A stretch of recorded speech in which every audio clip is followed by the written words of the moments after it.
Tu veux te voiler mais t'hésites, reste ici, j'ai des conseils pour toi. Pour commencer les filles, je sais que vous êtes beaucoup à attendre ce fameux déclic, mais il faut se dire qu'il n'y a pas de déclic. Le seul vrai déclic dans la vie, c'est la mort. Une fois que t'es mort, c'est trop tard pour te voiler. Les filles, je vous explique, c'est simple. Si vous attendez ce fameux déclic, vous ne l'aurez jamais. À trop réfléchir, c'est là qu'on commence à hésiter, à se dire mais est-ce que c'est une bonne idée? Est-ce que je vais pas regretter? Est-ce que je vais pas le retirer? En fait, avec le voile, il n'y a pas 50 000 solutions. C'est tu le mets sans réfléchir, sinon tu le mettras jamais. Ensuite, il y a un point très important. N'attendez pas d'être parfaite pour porter le voile. C'est pas parce que vous commettez des péchés au quotidien, c'est pas parce que vous habillez d'une certaine manière, que vous fréquentez certains endroits, que vous avez des mauvaises habitudes, que vous n'avez pas le droit de le porter. Justement, au contraire, le fait de le porter, ça va indirectement vous inciter à arrêter toutes ces bêtises entre guillemets. Et puis dans tous les cas, personne n'est parfait et on ne le sera jamais. Ensuite les filles, profitez des occasions pour commencer à porter le voile. Je m'explique. Profitez tout simplement du ramadan, du Jumu'ah, genre le vendredi.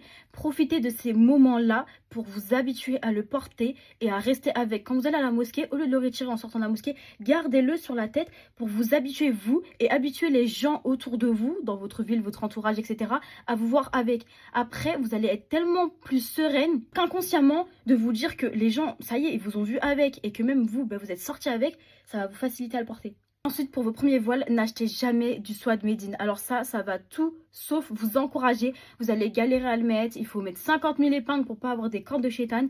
Achetez pas du Swad Medine, vraiment. Si vous voulez être facilité, prenez du jersey premium, du jersey simple. C'est beaucoup plus simple à mettre. Pour continuer les filles, quand vous voilez, il faut se mentaliser. Dites-vous que vous allez forcément subir des regards, des petites remarques, des petites messes basses, je crois qu'on dit comme ça.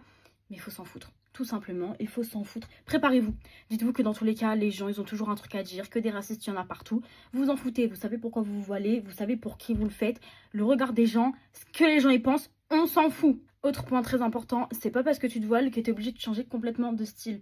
Tu peux très bien trouver des tenues, des pièces, des outfits qui correspondent à ton style tout en étant couverte. Puis surtout les filles, le point le plus important, faites énormément de dua, faites des invocations, demandez à Allah de vous faciliter et puis vous verrez que tout se passera bien.